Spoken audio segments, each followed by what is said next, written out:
ৰুদ্ৰাক্ষ সম্পৰ্কীয় 10টা আচৰিত তথ্য। ৰুদ্ৰাক্ষ গুটি ভগৱান শিৱৰ সৈতে জড়িত এক পবিত্ৰ গুটি, যাৰ আধ্যাত্মিক, বৈজ্ঞানিক আৰু স্বাস্থ্যগত বহু গুৰুত্ব আছে। তলত ইয়াৰ 10টা আশ্চৰ্যজনক তথ্য দিয়া হ'ল। 1. মহাদেৱৰ চকুপানীৰ পৰা উৎপত্তি। হিন্দু পৌৰাণিক কাহিনীৰ মতে ৰুদ্ৰাক্ষ ভগৱান মহাদেৱৰ চকুপানীৰ পৰা সৃষ্টি হৈছিল। ৰুদ্ৰ অৰ্থে মহাদেৱ আৰু অক্ষ অৰ্থে চকুপানী। 2. প্ৰাকৃতিকমুখী অৰ্থাৎ ৰেখা থকা গুটি।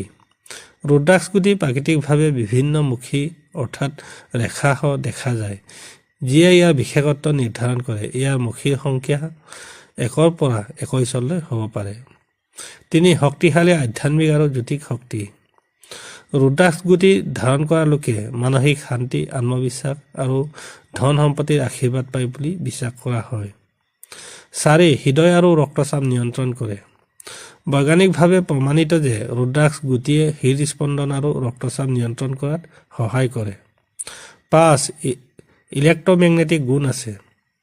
ৰুদ্ৰাক্ষত প্ৰাকৃতিক ইলেক্ট্ৰমেগনেটিক গুণ থাকে, যিয়ে শৰীৰৰ জৈৱ বিদ্যুতীয় শক্তিৰ সামঞ্জস্য সৃষ্টি কৰিব পাৰে।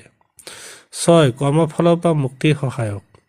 হিন্দু ধৰ্মত বিশ্বাস কৰা হয় যে ৰুদ্ৰাক্ষ ধাৰণ কৰা লোকে নিজৰ অতীতৰ জন্মৰ দুখৰ পৰা মুক্তি লাভ কৰে। 7. নিৰ্দিষ্টমুখী বিশেষ উদ্দেশ্যৰ বাবে ব্যৱহাৰ কৰা হয়। বিভিন্নমুখী ৰুদ্ৰাক্ষ গুটিয়ে বিভিন্ন সুবিধা দিয়ে, যেনে 5মুখী ৰুদ্ৰাক্ষ সাধাৰণ লোকৰ বাবে উত্তম আৰু 1মুখী ৰুদ্ৰাক্ষ মহাযোগীসকলৰ বাবে উপযুক্ত। 8. পবিত্ৰ আৰু শক্তিশালী শক্তিৰ বাহক। ৰুদ্ৰাক্ষ পিন্ধা লোকে দুষ্ট শক্তিৰ প্ৰভাৱৰ পৰা ৰক্ষা পায় আৰু ইতিবাচক শক্তি লাভ কৰে। 9. ধ্যান আৰু মানসিক একাগ্ৰতাৰ সহায়ক। ৰুদ্ৰাক্ষ পিন্ধা লোকে ধ্যানত গভীৰ একাগ্ৰতা লাভ কৰে আৰু মানসিক চাপ কমে।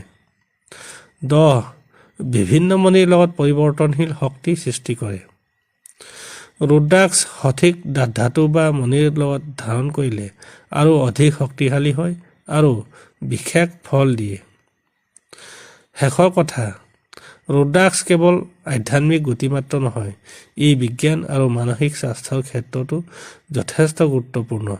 যিসকলে ভগৱান শিৱক ভক্তি কৰে তেওঁলোকৰ বাবে এইটো অত্যন্ত শুভ বুলি গণ্য কৰা হয়। আৰু এবাৰ মই শেষৰ কথাটো কৈ দিছোঁ ৰুদ্ৰাক্ষ ধাৰণ কৰাৰ উপকাৰিতাৰ বিষয়ে। ৰুদ্ৰাক্ষ কেৱল আধ্যাত্মিক গুটি মাত্ৰ নহয়, ই বিজ্ঞান আৰু মানসিক স্বাস্থ্যৰ ক্ষেত্ৰতো যথেষ্ট গুৰুত্বপূৰ্ণ। যিসকলে ভগৱান শিৱক ভক্তি কৰে তেওঁলোকৰ বাবে এইটো অত্যন্ত শুভ বুলি গণ্য কৰা হয়। গতিকে আপোনালোকে পাৰিলে ৰুদ্ৰাক্ষ ধাৰণ কৰক আৰু জীৱনটো মংগলময় কৰক। জয় মহাদেৱ।